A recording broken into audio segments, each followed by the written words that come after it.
So let's talk about the year 2026. According to the stars, we're looking at a year that's really a tale of two different worlds. The first half, well, it seems to be fraught with tension, a period that astrologers are pointing to with some serious warning signs of global conflict. But here's the twist. Just when things might seem at their most intense, the entire energy is forecast to shift, opening a door to something spiritual, something profound. So what exactly is in store for us? Let's dive in and break it all down. You know, this quote from the World Astrology Report really hits the nail on the head. It perfectly captures the essence of 2026. It's not just one thing or the other, it's a year of incredible extremes where immense challenges and truly profound opportunities are going to exist right alongside each other. Our job, here in this explainer, is to really unpack what that means, astrologically speaking, and see what the map of the year looks like. So here's our roadmap for this deep dive. We'll start by looking at those storm clouds gathering in early 2026, what we're calling the war signals. Then we'll turn to a really disruptive solar eclipse that could add some fuel to that fire. But from there, the story takes a fascinating turn. We'll explore a thinning of the veil, a potential renaissance of ancient knowledge, and finally, we'll talk about what all this means for those of us who feel called to be guides in a world that is changing so very fast.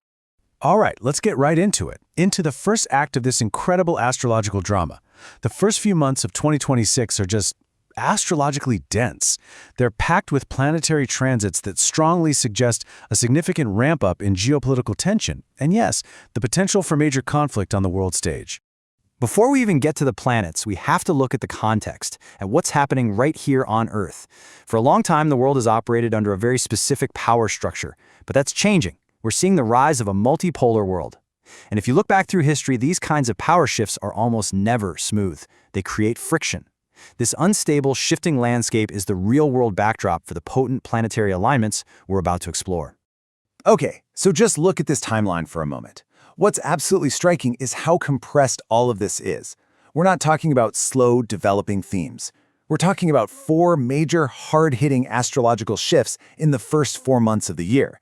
It's bam, bam, bam, bam.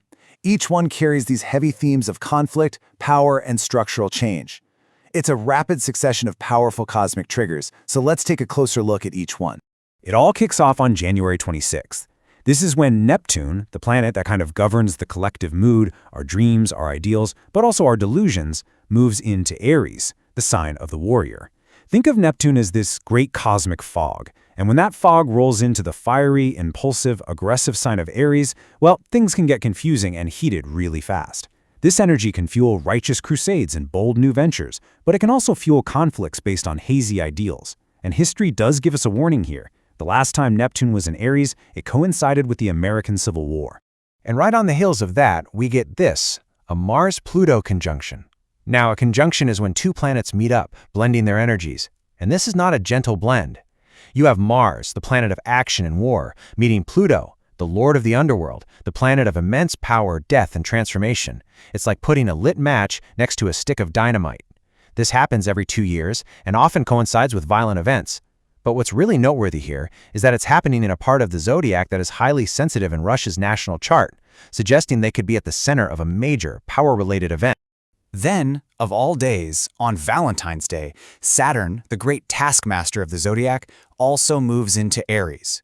Saturn is the planet of structure, of reality checks, of consequences. It has a way of making things feel very heavy and very real. So when you put that serious, weighty energy into the fiery, impulsive realm of Aries, you get a heavy dose of reality around themes of war, independence, and national identity. It basically adds pressure and consequence to an already volatile mix. And the thing is, we don't even have to guess what this might feel like. We actually got a little preview, a coming attraction back in 2025 when Saturn briefly dipped its toes into Aries. And what happened during that window? We saw a major surge in the war in Ukraine, reports of an assassination attempt on Vladimir Putin, violent protests in the US, and a lot more serious talk about civil war and states' rights. The source material suggests these were just the trailer, and 2026 is the main event. The final piece of this earlier puzzle, the last major war signal, comes in April. It's another powerful conjunction, this time between Mars and Saturn.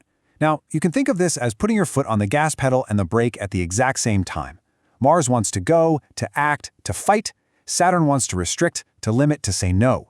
The result is immense frustration and tension, but it can also lead to incredibly disciplined, strategic action. This alignment kicks off a brand new 2-year cycle of sustained, hard-fought challenges. Now this is what is absolutely wild about this particular alignment. It's not just some vague energy floating around, it's happening at a very specific point in the sky, 7 degrees of Aries. And that point is like a cosmic button that gets pushed on the astrological charts of, well, just look at this list, nearly every major global power and hotspot on the planet. This isn't just one country's problem. The astrology suggests a truly global, interconnected activation. So, I know what you're probably thinking. With all this talk of war signals, does this mean World War III? Well, according to geopolitical forecaster Martin Armstrong, the answer is kind of a yes and a no. His predictive models point to a major global conflict, but he says we need to get the image of 20th century warfare out of our heads. We are now deep in what astrologers call an age of air, which is all about information, technology, and ideology. So a 21st century world war might look more like a contagion of ideas, cyber warfare, and information battles than tanks and trenches. Okay, so just when you thought the pressure couldn't get any higher, the cosmos decides to throw a major wild card right into the middle of all this tension. We're talking about a highly disruptive solar eclipse in Aquarius, an event with huge implications for both individuals and the entire global stage. So let's talk dates. February 17th. This is a big one. This is the very first solar eclipse we've had in the sign of Aquarius since that major astrological shift back in 2020.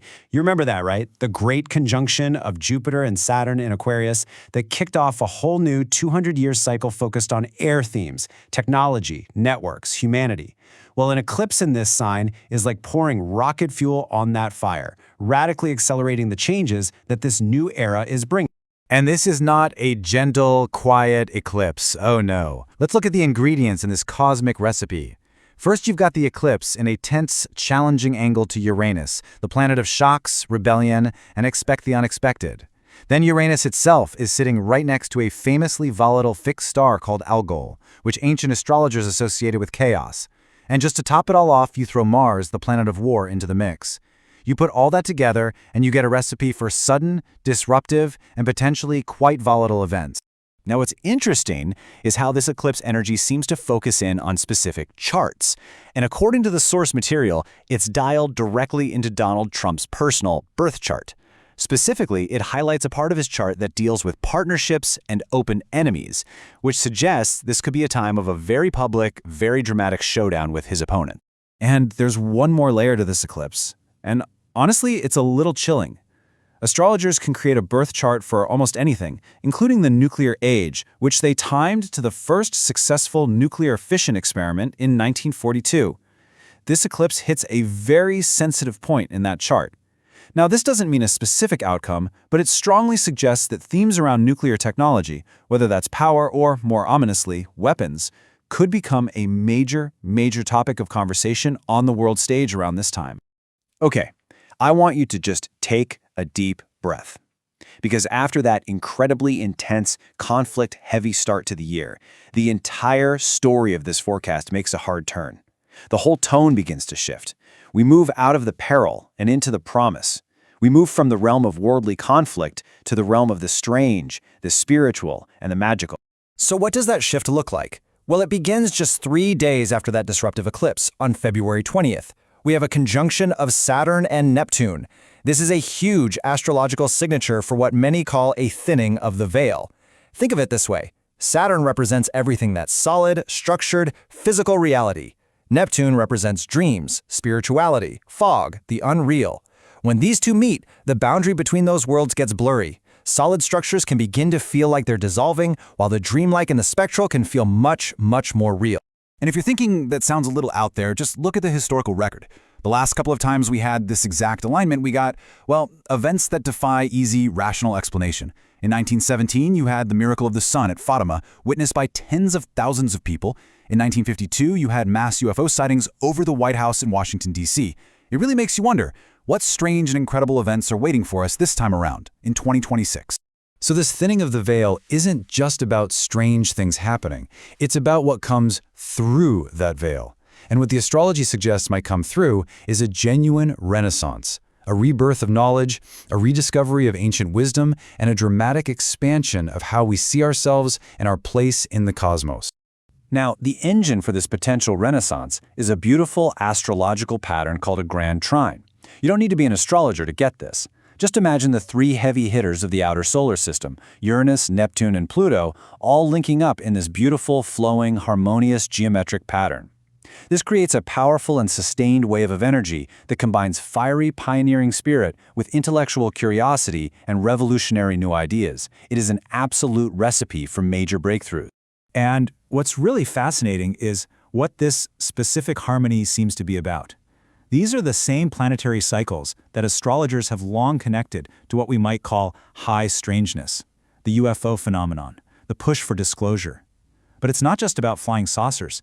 This energy points to something much, much deeper, a fundamental shift in our very understanding of consciousness itself and of our true place in the universe. But this renaissance isn't just about looking up at the stars. It's also about digging deep down into our own past, a past that might be very, very different from the one we all learned in history class. There's this growing sense that our story is incomplete. And this astrological energy is expected to fuel discoveries that push us toward a new understanding. The source material boils this entire theme down into one single provocative word: Atlantis. All right, here is another key date to put on your calendar. August 12th, 2026. On this day, we have another major celestial event, a total solar eclipse. And this one seems to be a major activation point, like a key turning in the lock for these themes of ancient wisdom. And this is where the astrological rabbit hole gets really deep and fascinating. When we look closer at what's happening in the sky during this eclipse, a stunning pattern emerges. It's not just the sun and moon. A whole host of asteroids, named after the major deities of the ancient Egyptian pantheon, are all lit up and activated. We're talking Isis, Osiris, Neith, Nut, and Hermes, which of course connects us to Hermes Trismegistus and the foundational texts of Western mysticism. It's like the cosmos itself is pointing us back to a very specific stream of ancient wisdom. Okay, so we've journeyed through global conflict, a thinning veil, and a renaissance of ancient knowledge. But what about us? What does all of this mean for you and me, the people who will be living through it? This is where the forecast becomes incredibly personal and where it becomes a call to action. It's a simple human truth, isn't it? When things get tough, when the world feels chaotic and uncertain, people start looking for an anchor.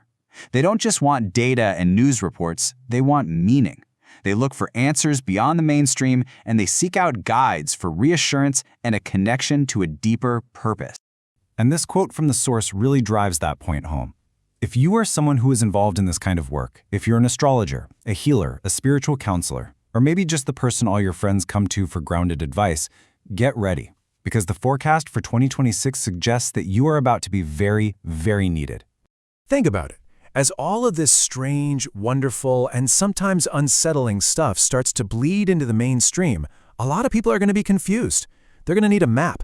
They're going to need guides, people who aren't freaked out by this, people who are comfortable with the uncanny, and who can hold a steady hand and say, "It's okay. I've seen this before. Let's navigate it together."